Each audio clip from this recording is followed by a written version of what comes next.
The sun was out and the warmth paved the way for an ideal Seedy Saturday. The event was held on April 8, 2017 at McDougall Cottage in Cambridge. McDougall Cottage is Seedy Saturday to help them, and we've brought some plants, some snowdrops that we're giving away.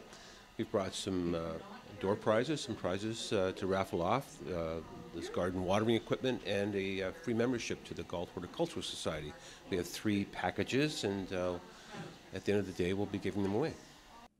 The event featured a lecture on how to sow a succession of vegetables for continuous harvest throughout the growing season. Wild peas come from Northern Europe, and so they're used to our kind of weather. They're used to a cold season, cool spring. Beans are from Central and South America. They're a tropical plant. They like it hot. And so because of that, they definitely don't like to be planted right now. Bean sprouts will die if they get anywhere close to 0.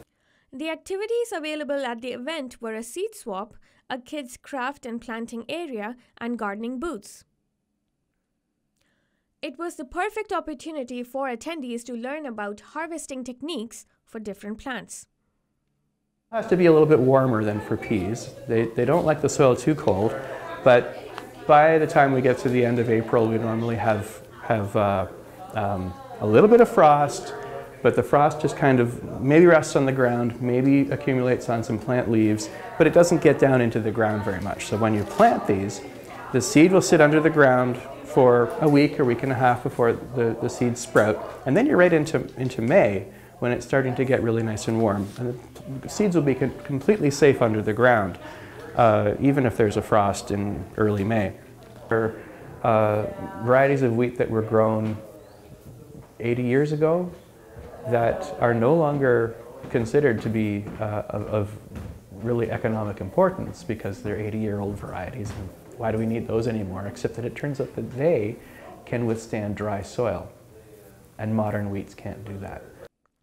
There was a fascinating booth in addition to the gardening booths, which drew quite a crowd.